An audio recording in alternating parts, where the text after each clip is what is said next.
Humans are by far the most complex species of the animal kingdom. We are highly social and have developed many concepts, rituals, and social norms over the past few thousand years, which have helped human societies develop and advance. All of this couldn't have been done without an individual's genetics and their environment, which play a huge part in their mental and physical abilities.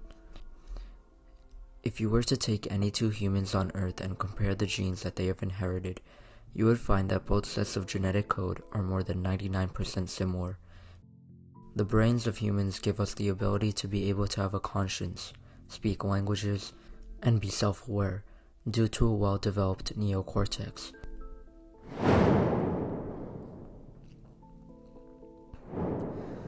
Many of the organs in the human body are way larger than we may realize, and the small intestine is a great example of this. The small intestine is a very important organ in the gastrointestinal tract, which is where most of the absorption of nutrients from food takes place. Despite the small intestine having a diameter of just 1 inch, the length of this organ can reach up to 20 feet when stretched out.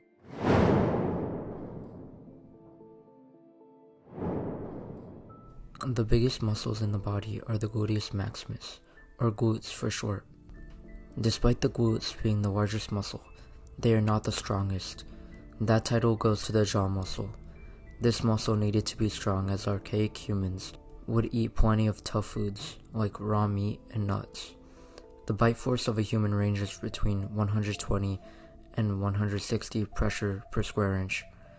In comparison, an alligator, the animal with the strongest bite force, has a force that is about 2,125 pressure per square inch.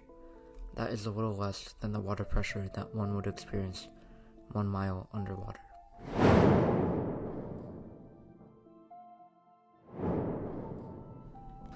Blood, the human body fluid that is vital for the transportation of oxygen and nutrients throughout the body, regulating the body's temperature and helping with the digestion of food, among many other functions.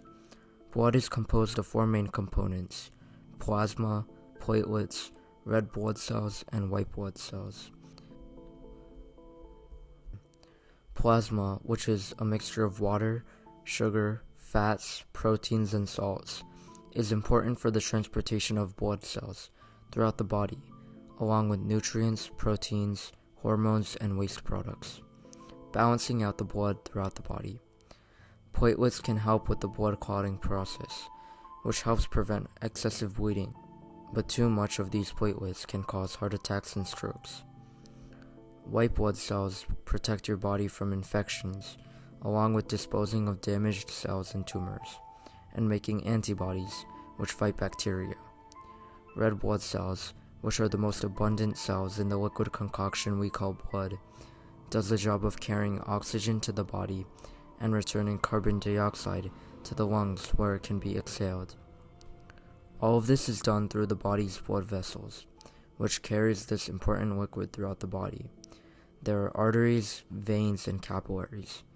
Arteries carry oxygenated blood to different areas of the body. Veins carry deoxygenated blood back to the heart where it can be oxygenated again. Capillaries transport blood between the arteries and veins and tend to be very thin.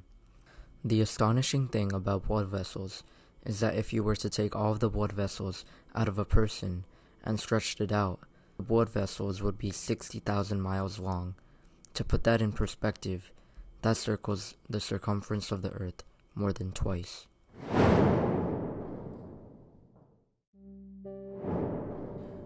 When a human is submerged in water and holds their breath, the body undergoes bradycardia, apnea, and increased peripheral vascular resistance, which are all responses of the diving reflex. This reflex helps the body preserve and store oxygen in the most vital places, like the brain and heart, so that the body can stay underwater for a longer period of time.